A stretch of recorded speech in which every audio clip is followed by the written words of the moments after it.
राधे राधे, हरे कृष्णा। कैसे हो आप सभी लोग? आशा करती हूँ आप सभी परम मंगल में होगे, स्वस्थ होगे, अच्छे होगे।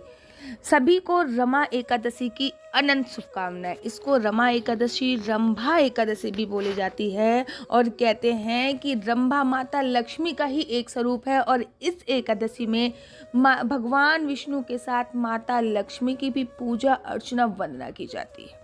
दिवाली से पहले आने वाली ये एकादशी पे अगर माता लक्ष्मी की विधि विधान से पूजा अर्चना वंदना की जाए तो दिवाली तक इसके अनंत गुना फल मिलते हैं। और कहते हैं इसकी कथा सुनने मात्र से आपको पृथ्वी लोक की परिक्रमा का फल प्राप्त होता है। पूजा विधि तो मैं आपको पहले ही बता चुकी हूँ, तो चलिए कथा प्रारंभ करते हैं।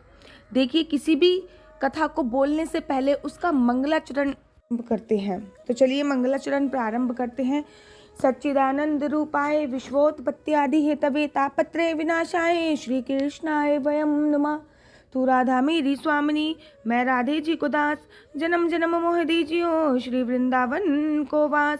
सब द्वारन को छोड़कर मैं आई तेरे द्वार, हे विश्वभानु जी की लाडली निक मेरी ओर निहार।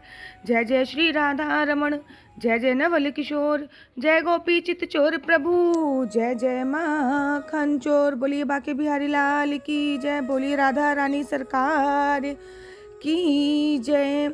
अब मैं आपको कृष्ण माह के कृष्ण पक्ष की एकादशी की कथा सुनाती हूँ। इस एकादशी का क्या नाम है और इसमें किस देवता की पूजा की जाती है, इस एकादशी का व्रत करने से किस फल की प्राप्ति होती है, यह सब मैं आपको विधि पूर्वक बताती हूँ। भगवान श्री कृष्ण जी अर्जुन से कहते हैं कि कार्तिक माह के कृष्ण पक्ष की एकादशी का नाम रमा है। इसका व्रत करने से सभी पापों का शमन हो जाता है। इसकी कथा इस प्रकार है, कृपया ध्यान पूर्वक सुनिए। प्राचीन काल में मुक्चुंद नाम का एक राजा राज्य करता था। इंद्र, वरुण, कुबेर आदि इसके मित्र थे। वह बड़ा ही सत्यवादी और विष्णु भक्त था। उसका राज्य बिल्कुल भी कष्ट में नहीं रहता था। उसकी एक सुंदर पुत्री थी जिसका नाम था चंद्रभागा, जिसका विवाह उसने राजा चंद्रसेन के पुत्र शोभन से कर दिया। वह राजा एकादशी का बड़े नियम से पालन करता था। उसके राज्य में सभी कठोरता से इस नियम का पालन करते थे। एक बार की बात है, शोभन अपने ससुराल में आया हुआ था। वह कार्तिक का महीना था। उसी समय में महापुण्यदायी रमा एकादशी आ गई। इस दिन सभी व्रत रखते थे। चंद्रभागा ने सोचा कि मेरे पति तो बहुत कमजोर हैं, उनका हृदय भी बहुत कमजोर है, वो एकादशी का व्रत कैसे करेंगे, जबकि पिता के यहाँ तो सभी व्रत करने की आज्ञा है, सबको ही व्रत करने की आज्ञा है। मेरे पति अगर इस आज्ञा को नहीं मानेंगे तो उनको बहुत कष्ट होगी। चंद्रभागा जिस बात का डर था वही हुआ। राजा ने आदेश जारी कर दिया। उस समय दामाद राज्य में पधारे हुए थे, अतः सारी प्रजा विधि पूर्वक एकादशी का व्रत करे। जब दसवीं आई तब राजा ने ढिंढोरा पिटवा दिया। उसे सुनकर शोभन अपनी पत्नी के पास गया और बोला, हे प्रिय, तुम मुझे कुछ उपाय बताओ, क्योंकि मैं उपवास नहीं कर सकता। यदि मैं उपवास करूंगा तो अवश्य ही मर जाऊंगा।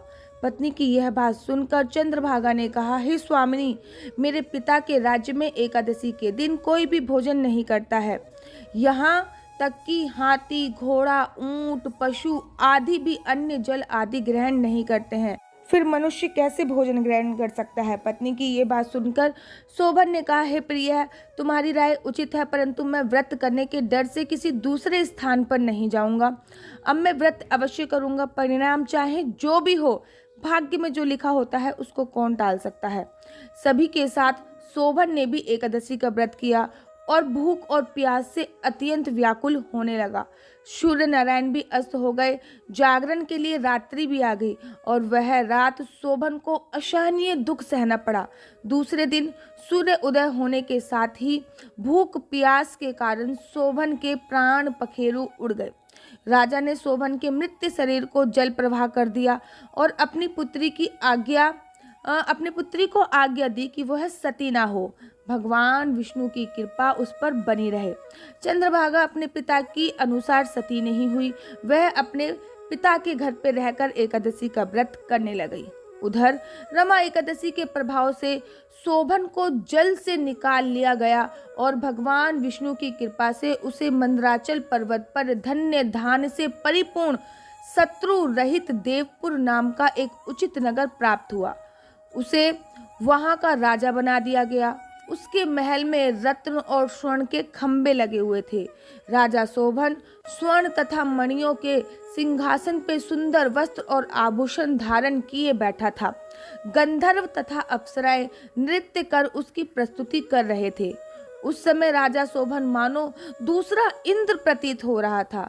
उन्हीं दिनों मुकचुंद नगर में रहने वाला सोम शर्मा नाम का ब्राह्मण तीर्थ यात्रा के लिए निकला हुआ था। घूमते घूमते वह शोभन के राज्य में पहुंचा। उसने देखा वह ब्राह्मण उसको राजा का जमाई जानकर उसके निकट गया।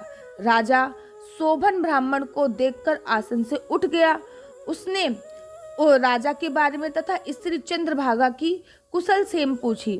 शोभन की बात सुनकर सोम शर्मा ने कहा, राजा, हमारे राज्य कुशल है, आपकी पत्नी चंद्रभागा भी कुशल है। अब आप अपना वृत्तांत बताइए। आपने तो रमा एकादशी के दिन अन्य जल ग्रहण न करने के कारण प्राण त्याग दिए थे। मुझे बड़ा आश्चर्य हो रहा है, ऐसा विचित्र और सुंदर नगर जिसको ना तो कभी सुना गया है ना कभी देखा गया है, आपको किस प्रकार प्राप्त हुआ। इस पर शोभन ने कहा, हे देव, यह सब कार्तिक मास के कृष्ण पक्ष की रमा एकादशी का फल है। इसी ने मुझे यह अनुपम नगर प्राप्त हुआ है, किंतु यह अस्थिर है। शोभन की बात सुनकर ब्राह्मण बोला, हे राजन, यह अस्थिर क्यों है, स्थिर क्यों नहीं है, सो आप कृपया करके मुझे बताइए। यदि इसे स्थिर करने के लिए मैं कुछ कर सकता हूँ तो वह उपाय मैं अवश्य करूँगा। राजा शोभन ने कहा, है ब्राह्मण देवता, मैंने वह व्रत विवश होकर श्रद्धा रहित किया था। उसके प्रभाव से मुझे यह अस्थिर नगर की प्राप्ति हुई है। परंतु यदि तुम इस वृत्तांत को राजा मुकचुंद की पुत्री चंद्रभागा को कहोगे तो यह नगर स्थित हो जाएगा। राजा शोभन की बात सुन ब्राह्मण अपने नगर लौट गया और उसने चंद्रभागा से सारा वृत्तांत कह सुनाया। इस पर राज्य कन्या चंद्रभागा बोली, हे ब्राह्मण देव, आप क्या ये सब दृश्य प्रत्यक्ष देख कर आए हैं या स्वप्न में बोल रहे हैं। चंद्रभागा की बात सुनकर ब्राह्मण बोले, हे राज्य कन्या, मैंने तेरे पति शोभन और उसके नगर को प्रत्यक्ष देखा है, किंतु वह नगर अस्थिर है। तू कोई ऐसा उपाय कर जिससे वह स्थिर हो जाए। ब्राह्मण की बात सुन चंद्रभागा बोली, हे ब्राह्मण देव, आप मुझे उस नगर में ले चलिए। मैं अपने पति को देखना चाहती हूँ। मैं अपने पति के व्रत के प्रभाव से उस नगर को स्थिर बना दूंगी।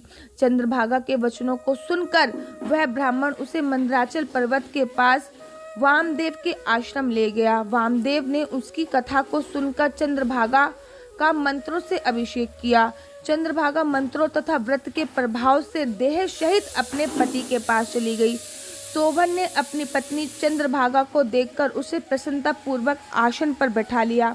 चंद्रभागा ने कहा, हे स्वामिनी, अब आप मेरे पुण्य को सुनिए। जब मैं अपने पिता के घर पे 8 वर्ष की थी तब से ही सर्वधा एकादशी का व्रत कर रही हूँ। सभी व्रतों के प्रभाव से आपका यह नगर स्थिर हो जाएगा। सभी कार्य में परिपूर्ण होकर प्रलय के अंत तक रहेगा। चंद्रभागा दिव्य रूप धारण करके दिव्य वस्त्रों से सज धज के अपने पति के साथ सुखपूर्वक रहने लगी। हे अर्जुन, जब मैंने रमा एकादशी का महात्म कहा, मनुष्य रमा एकादशी के प्रभाव व्रत करते हैं उनके सभी पाप नष्ट हो जाते हैं। जो मनुष्य रमा एकादशी का महात्म सुनते हैं वह अंत में विष्णु लोक को जाते हैं। कथा का सार क्या है? भगवान विष्णु बड़े ही दयालु हैं, क्षमावान हैं। श्रद्धा पूर्वक विवश होकर यदि कोई उनका पूजन, एकादशी का व्रत तथा उससे भी उत्तम फल प्रदान करते हैं, परंतु मनुष्य को चाहिए कि वह भगवान की पूजा अर्चना वंदना पूरी श्रद्धा से करे। देखिए, एकादशी का व्रत करने मात्र से आपके जन्मों जन्मांतर के पाप तो दूर होते हैं। अगर कोई मन से भी अगर एकादशी का व्रत ना करना चाहे तब भी उसके जितने भी पाप हैं वो सारे के सारे क्षीण हो जाते हैं। आशा करती हूँ आपको मेरी वीडियो अच्छी लगती होगी। अगर आपको मेरी वीडियो अच्छी लगती है तो आप अपना YouTube चैनल हरि बोल को लाइक शेयर सब्सक्राइब करना बिल्कुल भी मत भूलिए। तब तक के लिए मुझे दीजिए इजाजत। राधे राधे, हरे कृष्णा, हरि बोल। आप सभी को एकादशी की अनंत और अनंत शुभकामनाएं। जय जय श्री राधे श्याम।